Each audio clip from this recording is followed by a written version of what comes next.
Hey everyone, it's Desiree, and I am here with another design team project for Rubber Stamp Tapestry. And for this one, let's focus on using our peg stamps, or these peg stamps, to create our background pattern paper, which is very easy to do. So the stamp set that I'm going to use is called Color Me Beautiful, and what I love about this one, you get your 4 pegs, and they're different sizes, but you have that one flower that's opened. It's like an outline image. Well, it is an outline image. It's not like one, it is one. So what's great with that is you can use different coloring mediums, whether it's your alcohol markers or your watercolor markers, your colored pencils, watercolor pencils, any of that. So what I'm going to use is I actually pulled out my Arteza brush markers, watercolor brush markers. So I'll be using those. I pulled out my Gina K Designs amalgam ink because it is good for both alcohol and watercolor. And I stamped the flower first. So the trick that I like to do with my peg stamps, and I learned this from Lindsay the Frugal Crafter, you start with your large image and then you go down to your smaller ones. Now, I'm kind of doing this a little backwards because I immediately went into the smaller one with the small flower, but I wanted to use that to fill in the area, just to fill in these blank spots before I put in my greens, which is just a little bit larger. So I dug into some of my mini ink cubes by Hero Arts, and I have Butter Bar, Pool Tide, I think I have Moss, and I forget the other 2 colors, but these are just ones that I've collected from previous kits, and that's the ink that I'm using.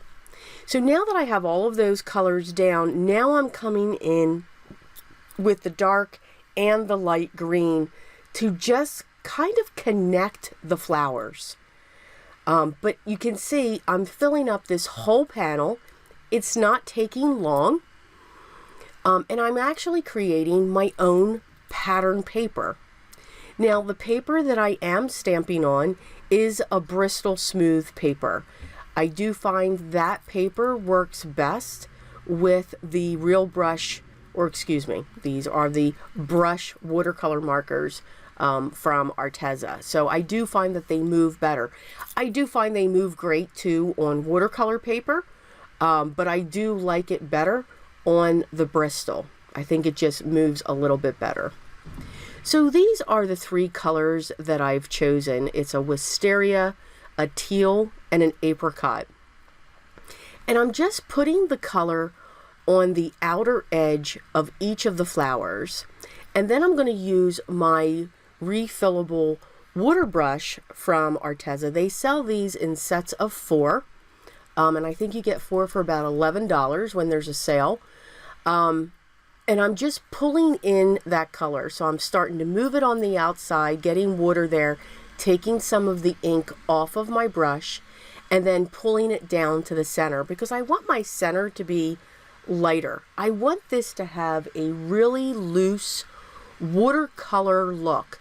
So I'm even okay if I go outside of those lines. But this print, you know, it was funny, after I was done this, it reminded me of an old calico fabric print. I don't know if, you know, if you're a quilter, you they're the terms that we've used, but I really did, it just reminded me of those fabrics when I used to sew, and the calicos that I would pull, it would resemble these. So I'm now just continuing in. I've done the teal, and I'm, again, doing it by 3s, keeping my colors going across because the flowers are going to be that teal, the purple, and the peach as we move across this.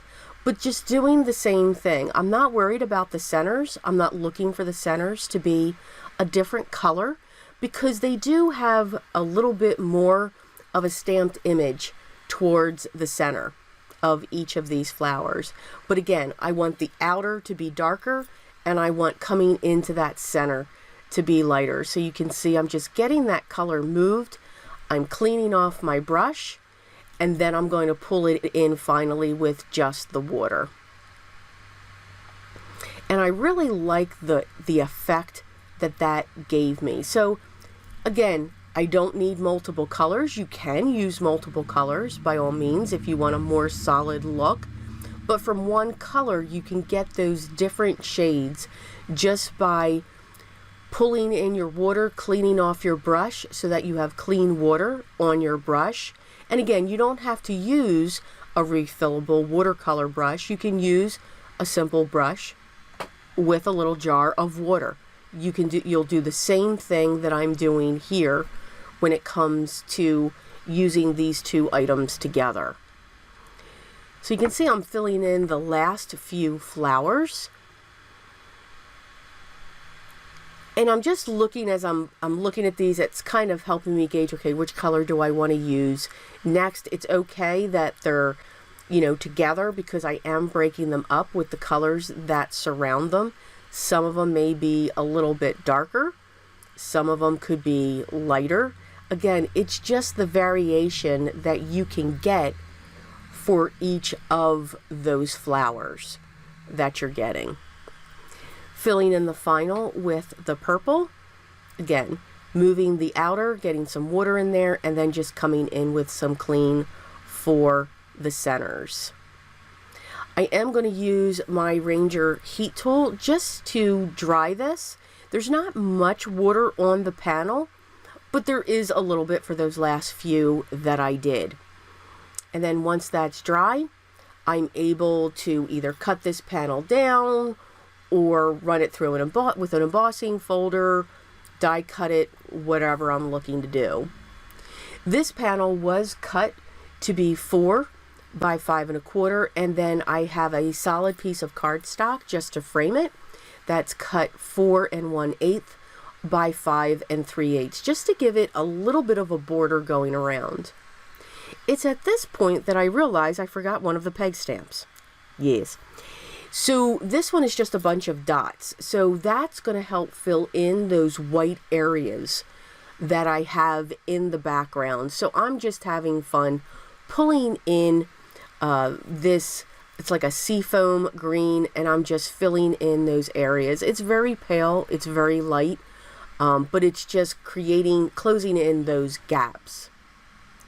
I'm going to use my liquid adhesive to put my panel down onto my standard A2 size card base, which is 4 1/4 by 5 1/2, and it is a top folding card base. So I dug around in my stash and I found this, it's called the Big High by the Stamp Market, and I die cut that 5 times using some black cardstock. I really wanted that to be a nice chipboard effect, and I love the size of this. And I think by using black, I was able to accent the outline of the flowers, which really helped to make them stand out even more, even though this is a really large die cut that's sitting on this panel.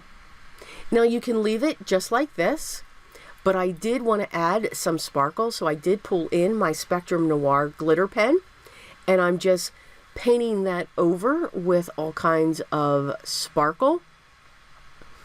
And this is, you can see my hand is right there. It's a nice size. So this will be great to go with other sentiments as well. So some great shimmer there. I did want to grab my Nouveau Glaze, and I'm just going to put that on top. Now again, this is a large area, so I'm putting a nice thick line. And then I have these brushes. I was able to buy a big bag from the dollar store, from my local dollar store, for $1. I mean, I think I got like 50 of them in there. So I figured these would be perfect. They don't go to a point or anything like that, but these would be perfect just to spread this glaze around instead of just covering this entire piece with the glaze, because that would be a lot, and I didn't want it to run over the die cut, the chipboard that I created. So once that dries, you have the beautiful sparkle underneath and the wonderful shine. So I do hope you enjoyed today's project on how you can take these peg stamps to just show another way that you can use them, and that's by creating your own pattern paper. Maybe you don't want to buy it. Well, this is the best way to create your own. So again, I do hope you enjoyed it. As always, all the products that I used will be listed down below in the video description. If you have any questions or comments, please make sure you leave those down below in the comments section, and I'll make sure I get back to you as soon as I can. I want to thank you so much for stopping by and spending just this little bit of time with me today. If you haven't already, I'd love for you to subscribe. Make sure you ring the bell. You don't want to miss the next video. You just never know what it's going to be next. I hope everyone's having a great day. Remember, take care, but always remember what's most important. Always be creative.